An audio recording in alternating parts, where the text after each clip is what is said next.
rather than the red that Rune Cooper was running. Off of turn 2 comes Jake. Here he comes, Crazy Jake, over the ramp, and launches it, crashes into the penultimate car, which I think will give him a score of 13 exactly. We'll double check that though. 13. Okay, so 13 metres is the score for Jake Holdcroft, number 302. So next up is going to be the first of our triumphs, which is 177 Reggie Miles. He makes his way out of the pit gate now and towards the ramp down the home straight, past the Sardas rostrum. Oh, he's at the bank. And the wall. Oh dear. Right then, so 177 Reggie Miles off of turn number 2. Oh, he's got that completely wrong. Over we go. And I think that's 3 metres. It's 3.5 feet. Look back a bit. So okay, so getting. I think that was 3, Fred, to be honest. Monty. So okay, the Francis is the next one in 207. Yep, here he comes then. The first of the Cortinas going over the ramp. Down the home straight into turns 3 and 4. Well, turns 1 and 2, I should say. Off of turn 2 he comes, launching it at the ramp. Oh, well, that was a big one. And it lands at about 10.3, I would say, there, looking at where the car has come to rest. That's about here, isn't it? 10.7. Where he finishes. Yeah, where he lands. So, where he finishes, so even though it's gone backwards, so who is it? So what is it going to be then? 10.7.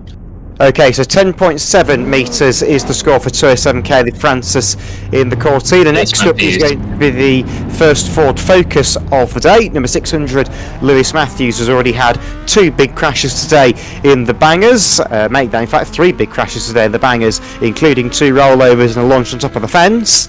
So he might have won it in the racing, but whether he can do it in actual jump is a different question. He hit the wall, unfortunately, on the speedway turn. Here comes Lewis Matthews in 600. Hey! Hey, there we go. That's how you do it. I think that's 1.5 metres, possibly. 1.7. Oh no!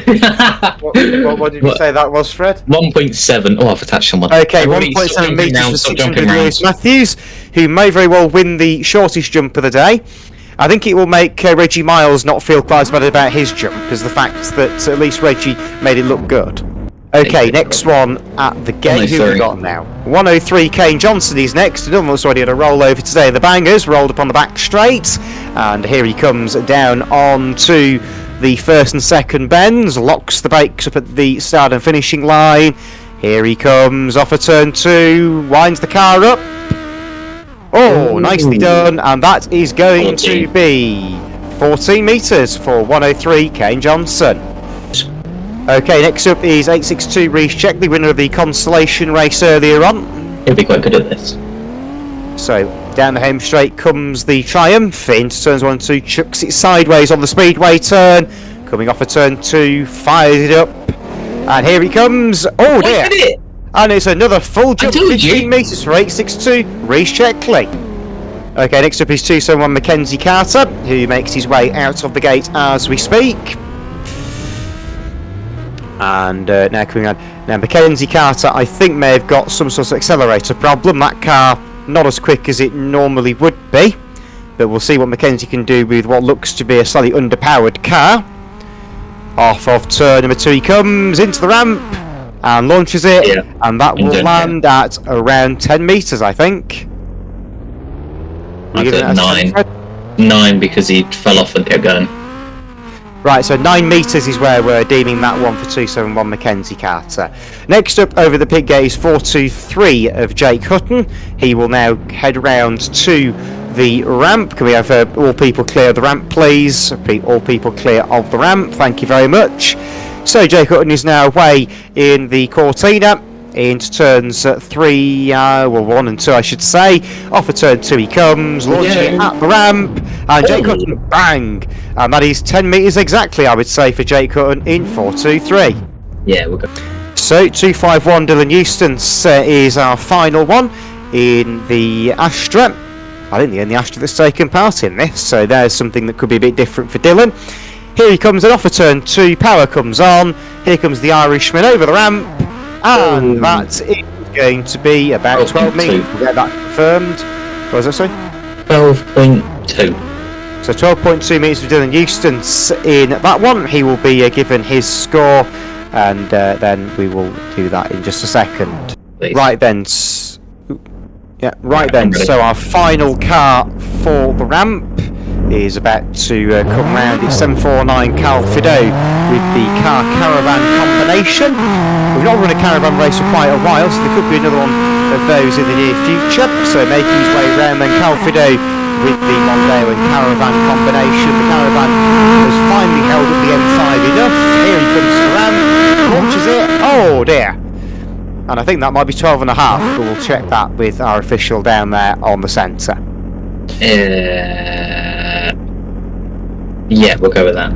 Okay, so 12.5 is going to be the record for Cal Fido in 749. Right.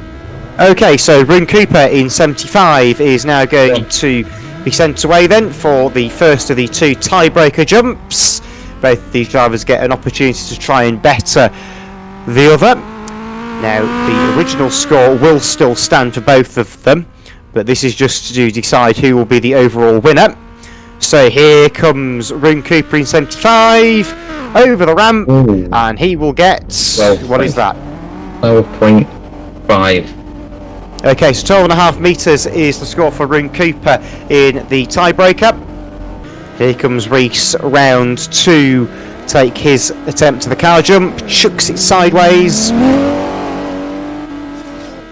So can he beat the jump there set by Bryn Cooper in 75?